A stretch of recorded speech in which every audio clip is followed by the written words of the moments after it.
Welcome back to Inside the Ropes, brought to you by Australian Golf Media. Now, Stacey, I think the golf environment has changed a lot in the last 4 or 5 years around getting women and girls to play. I'm just wondering if you, as a pro and a person who spends a lot of time around golf clubs when they're open, have you noticed that yourself? Do you see a change? Yeah, definitely. And, there's so many more initiatives out there now that, clubs are taking on board and getting more women involved, I guess. Definitely. Well, the Visionary of the Year competition is coming to its climax, and last week another monthly winner was announced, that being Peninsula Kingswood Country Club in Victoria.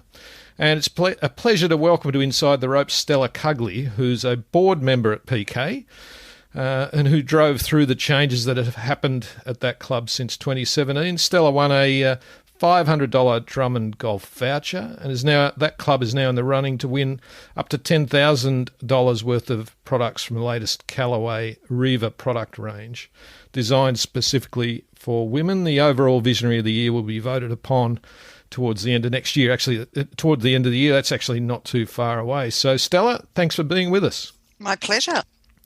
What actually has happened at Peninsula Kingswood? Where was the genesis of this? I think in 2017, somewhere around then, the club sort of sat down and had a think about it. Yes, so I came onto the board in late 2016, and at a board meeting early in 2017, I asked if there was. I was still on the ladies' committee as well at that point. I asked if there was any decisions, efforts being made to increase women's membership in our golf club. And as a result, I was given the challenge of doing something about it. You do something. Yeah. So I asked for some people to come on to a kind of a working party, and it was mostly women from the committee and a few people from outside it. And we met monthly and sort of chewed the fat and had different people come and meet with us. Megan Densley came and met with us, our pro who had worked overseas, and in different clubs.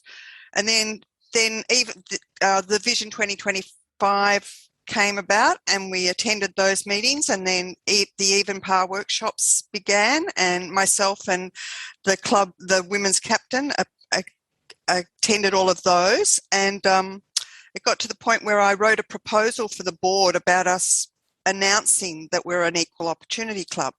We do things quite well, it wasn't like you could go in and say, we need to do this. The proposal stated all the things that we did well as equal opportunity, and then also talked about things that, that we needed to improve. So the board took that on board straight away. And our club, as you know, is a merged club. And in May 2019, we had our official opening of our new merged club. And our president at the time announced it at that official opening that we were an equal opportunity club. So that gave us the impetus just to work through. From there, came up with the idea of different programs and worked with the manager, the CEO and the board, and everyone was just so supportive of everything we did. So because we had board support, you could go in with an idea and then work on it.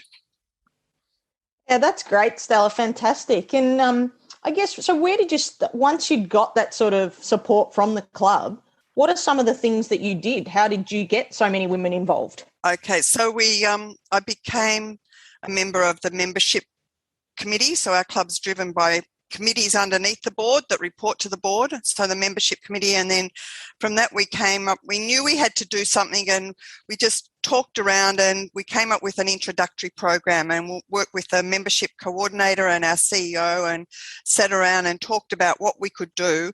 And we ended up offering our initial program was 4 months of up to 3 clinics a week. One of those clinics being on a weekend, so that we could utilise women who worked. So 2 clinics during a week, 1 on the weekend. You could go to 1, 2 or 3 of those clinics. These people paid $500 for that 4 months. They could go to 3 clinics a week, which is pretty good. And then they had access to every aspect of our club, which was, swimming pool and practice facilities and all of those things. Can I join in that, Stella? Can you join? Yeah. You don't need to. You're too good. But those facilities are quite something too. For any one of our listeners that have been to Peninsula Kingswood recently, you're not talking about your average golf club there. No, Absolutely. I know. Yeah. And I know that we are in a privileged position in what we can offer, but I think some of the things that we offer can be adapted to smaller clubs. It's the ideas and then working through those ideas and how your club might be able to implement them. So $500, a few months worth of clinics plus access to the facilities. And then at the end of that, I think you picked up 28 new members. We had 40 people come through that and 28 people joined. However, to complement that, we set up a mentorship program with other women in our club.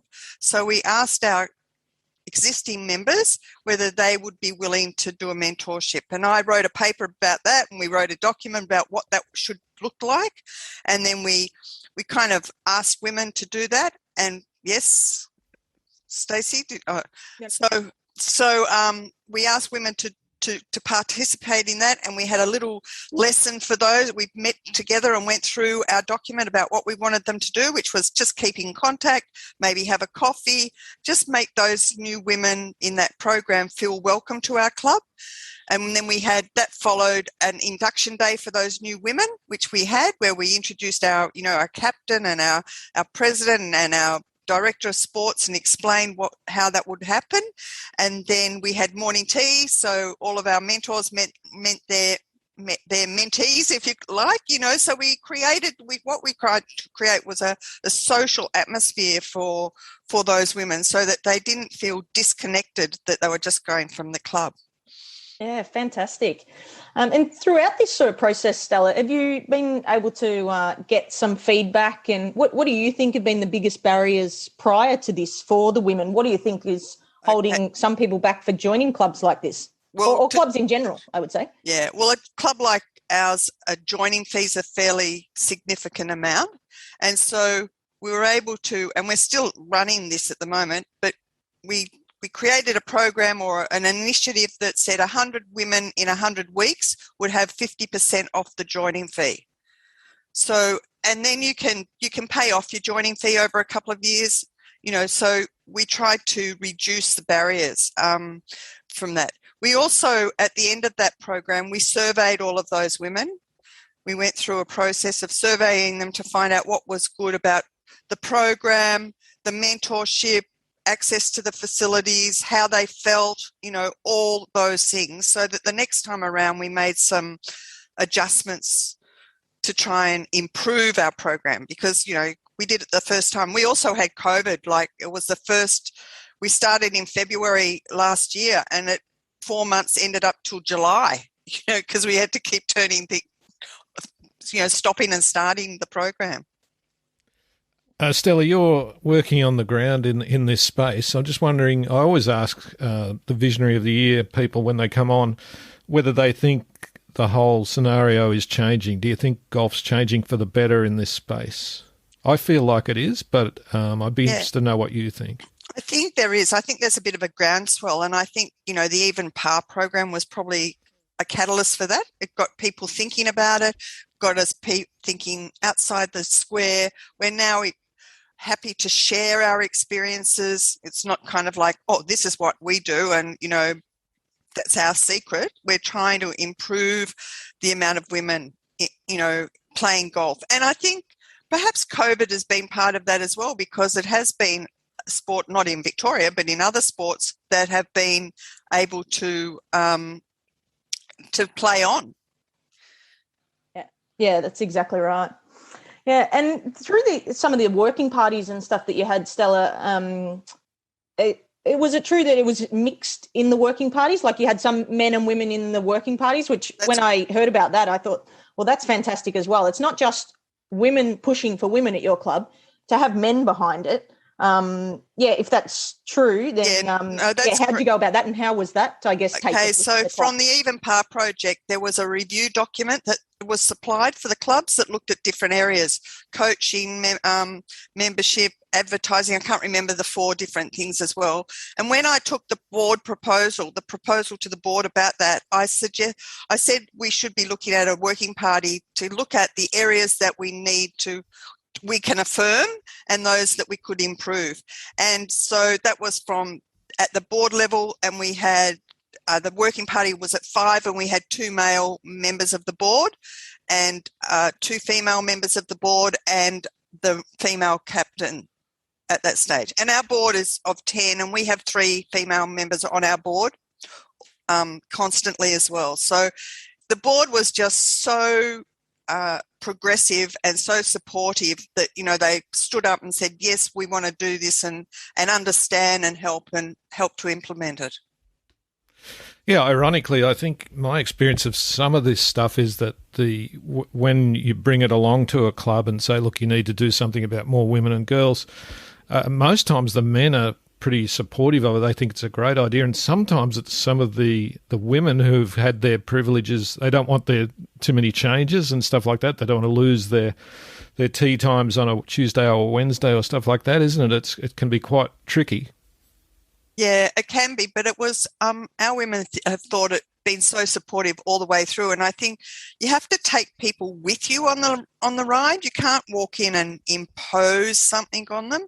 So by especially working with the Women's Committee and then working with them, bringing the women on through that mentorship program really helped that. And we have comments now like, oh, it's so nice to sit in the clubhouse and see all these new women, and isn't it great to see all these younger women? We've probably got quite a lot of 40 to 50-year-olds come in, and so our women's membership is really thrilled about it as well. Oh, it's fantastic to hear, Stella. Look, golf.org.au/Vision 2025. If anyone's interested in this or they're at a club and they'd like to do something similar, you'll find all the information there, in particular about Even Par, which is Stella mentioned, it's the instrument of Vision 2025, which is the women and girls participation strategy of Golf Australia. Stella Cugley, thanks very much for joining us on Inside the Ropes. My pleasure. Thanks, Stella, and congratulations. Thank you.